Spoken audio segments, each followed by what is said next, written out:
Hello Mark, my name is Emily Wang Yiqing. My student number is S06410001. I'm a freshman and major in English. Today I'm going to present Why You Should Define Your Fears Instead of Your Goals by Ferriss. So this happy pic of me was taken in 1999.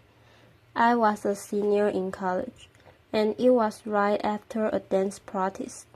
I was really happy, and I remember exactly where I was about a week and a half later. I was sitting in the back of my used minivan in the campus parking lot when I decided I was going to commit suicide.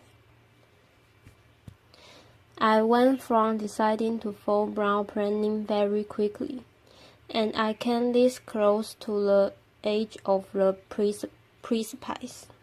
It's the closest I've ever come, and the only reason I took my finger off the trigger was thanks to a few lucky coincidences. And after the fact, that's what scared me the most, the element of chance. So I became very methodical about testing different ways that I could manage my ups and downs, which has proven to be a good investment. Laughs. Many normal people might have, say, 6 to 10 major depressive episodes in their lives. I have bipolar depression. It runs in my family. I've had 50 plus at this point, and I've learned a lot. I've had a lot of at-bats, many rounds in the ring with darkness, talking good notes. So I thought rather than get up and give any type of receipt for success or highlight reel, I would share my recipe for avoiding self-destruction and certain self-paralysis. And the tool I found, which has proven to be the most reliable safety net for emotional freefall, is actually the same tool that has helped me to make my best business decisions. But that is secondary, and it is stoicism. That sounds boring. Laughter. You might think of spark, or it might conjure an image like this. Laughter. A cow standing in the rain is not sad. It's not particularly happy. It's just an impassive creature taking whatever life sends its way. You might not think of the ultimate competitor, say Bill Belichick, head coach of the New England Patriots, who has the all-time NFL record for Super Bowl titles, and stoicism has spread like wildfire in the top of the NFL ranks as a means of mental toughness training in the last few years. You might not think of the founding fathers, Thomas Jefferson, John Adams, George Washington, to name but 3 students of Stoicism. George Washington actually had a play about a Stoic. This was cattle atrocity, performed for his troops at Valley Forge to keep them motivated. So why would people of action focus so much on an ancient philosophy? This seems very academic. I would encourage you to think about Stoicism a little bit differently, as an operating system for thriving in high-stress environments, for making better decisions, and it all started here, kind of, on a porch. So around 300 BC in Athens, someone named Zeno of Citium taught many lectures walking around a painted porch. A Stoa that later became Stoicism, and in the Greco-Roman world, people use Stoicism as a comprehensive system for doing many things. But for our purpose, chief among them was training yourself to separate what you can control from what you cannot control, and then doing exercise to focus exclusively on the former. That decreases emotional reactivity, which can be a superpower. Conversely, let's say you are a quarterback, you miss a pass. You get furious with yourself. That could cost you a game.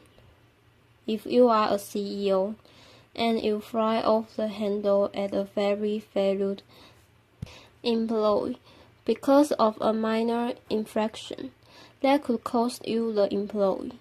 If you are a college student who, say, is in a downward spiral, and you feel helpless and hopeless, unabated, that could cost your life. So the stakes are very high. And there are many tools in the toolkit to get you there. I am going to focus on one that completely changed my life in 2004. It found me then because of two things. A very close friend, young guy, my age, died of pancreatic cancer unexpectedly. And then my girlfriend, who I thought I was going to marry, walked out. She had enough, and she didn't give me a teardrop letter, but she did give me this. A teardrop plaque. Laughter. I'm not making this up. I've kept it. Business hours are over at 5 o'clock. She gave this to me to put on my desk for personal health, because at the time, I was working on my first real business. I had no idea what I was doing. I was working for 14-plus-hour days, 7 days a week. I was using stimulants to get going. I was using depressants to wind down and go to sleep. It was a disaster. I felt completely trapped. I bought a book on simplicity to try to find answers. And I defined a quote that made a big difference in my life, which was, "We suffer more often in imagination than in reality," by Seneca the Younger, who was a famous Stoic writer. That took me to his letters, which took me to the exercise. Premeditatio morora, which means the premeditation of evils. In simple terms, this is visualizing the worst-case scenarios in detail that you fear, preventing you from taking action, so that you can take action to overcome that paralysis.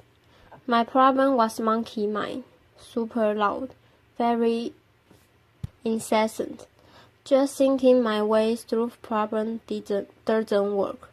I needed to capture my thoughts on paper. So I created a written exercise that I called fear setting, like goal setting, for myself. It consists of 3 pages, super simple. The first page is right here. What if I? This is whatever you fear, whatever is causing you anxiety, whatever you are putting off. It could be asking someone out, ending a relationship, asking for a promotion, quitting a job, starting a company. It could be anything. For me, It was taking my first vacation in 4 years and stepping away from my business for a month to go to London, where I could stay in a friend's room for free, to either remove myself as a bottleneck in the business or shut it down. In the first column, define. You are writing down all of the worst things you can imagine happening if you take that step. You want 10 to 20. I won't go through all of them, but I will give you 2 examples. One was, I will go to London. It will be rainy. I will get depressed. The whole thing will be a huge waste of time. Number 2, I will miss a letter from the IRS, and I will get audited or raided or shut down or some such. And then you go to the prevent column.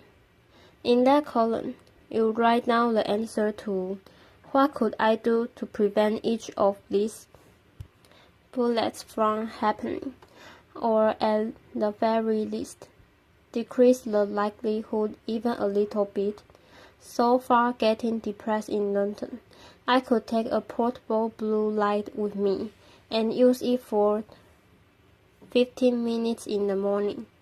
I knew that helped stave off depressive episodes. For the IRS bit, I could change the mailing address on file with the IRS, so the paperwork would go to my accountant instead of to my UPS address. Easy peasy. Then we go to repair. So if the worst case scenario happened, what could you do to repair the damage even a little bit? Or who could you ask for help? So in the first case, London, well, I could fork over some money, try to spend, get some, undo the damage, if I got into a funk. In the case of missing a letter from the IRS, I could call a friend who is lawyer to ask, say, a professor of law what they could recommend, who I should talk to, how have people handled this in the past. So one question to keep in mind as you are doing this first page is, has anyone else in the history of time less intelligent or less driven figured this out? Chances are, the answer is yes. Laughter. The second page is simple. What might be the benefits of an attempt or a partial success? You can see we are playing up the fears and really taking a conservative look at the upside. So if you attempted whatever you are considering, might you build confidence, develop skills, emotionally, financially, otherwise? What might be the benefits of, say, a best hit? Spend 10 to 15 minutes on this. Page 3. This might be the most important, so don't skip it. The cost of inaction.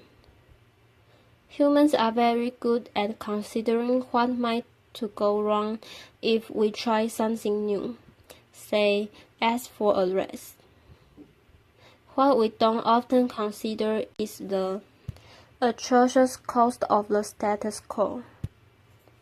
Not changing anything, so you should ask yourself, if I avoid this action or decision, and actions and decisions like it, what might my life look like in, say, 6 months, 12 months, 3 years, any farther out? It starts to seem intangible and really get detailed.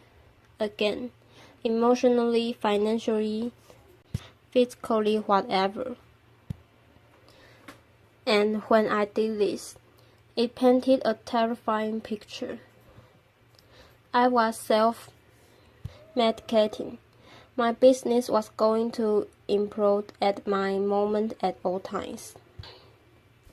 If I didn't step away, my relationships were fraying or failing, and I realized that inaction was no longer an option for me.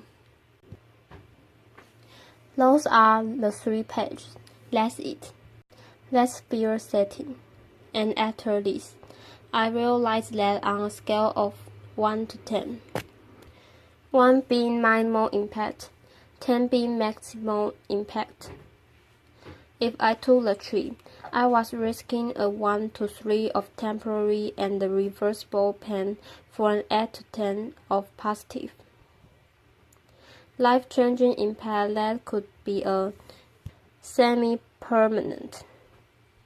So I took this trip. None of the disaster came to pass. There were some hiccups, sure. I was able to extricate myself from the business. I ended up extending that trip for a year and a half around the world, and that became the basis for my first book. That leads me here today. And I can trace all of my biggest wins and all of my biggest disasters averted back to doing fear setting at least once a quarter. It's not a panacea. You will find that some of your fears are very well founded. Laughter. But you shouldn't conclude that without first putting them under a microscope. And it doesn't make all the hard times, the hard choice, easy, but it can make a lot of them easier. I would like to close with a profile of one of my favorite modern-day Stoics. This is George Gregory. He is a 4-time world champion in Olympic weightlifting, political refuge, published poet, 62 years old. He can still kick my ass and probably most asses in this room. He is an impressive guy. I spent a lot of time on his store, his porch, asking life and training advice. He was part of the Solidarity in Poland, which was a non-violent movement for social change that was violently suppressed by the government. He lost his career as a firefighter. Then his mentor, a priest, was kidnapped, tortured, killed and thrown into a river. He was then threatened. He and his wife had to flee Poland, bounce from country to country until they landed in the U.S. with next to nothing, sleeping on floors. He now lives in Woodside, California, in a very nice place. And of the 10,000 plus people I've met in my life, I would put him in the top 10 in terms of success and happiness. And there's a punchline coming, so pay attention. I sent in a text a few weeks ago, asking him, had he ever read any Stoic philosophy, and he replied with 2 pages of text. This is very unlike him. He is a thirsty. Laughter. And not only was familiar with Stoicism, but he pointed out, for all of his most important decisions, his inflection points, when he stood up for his principles and the ethics, how he had used Stoicism and something akin to fear setting, which blew my mind. And he closed with 2 things. Number 1, he couldn't imagine any life more beautiful than that of a Stoic, and the last was his mantra, which he applies to everything, and you can apply to everything. Easy choices, hard life. Hard choices, easy life. The hard choices. What we most fear doing, asking, saying, these are very often exactly what we most need to do. And the biggest challenges and problems we face will never be solved with comfortable conversations, whether it's in your own head or with other people. So I encourage you to ask yourself, where in your lives right now might defining your fears be more important than defining your goals? Keeping in mind all the while the words of Seneca, we suffer more often in imagination than in reality. Thank you very much. Applause.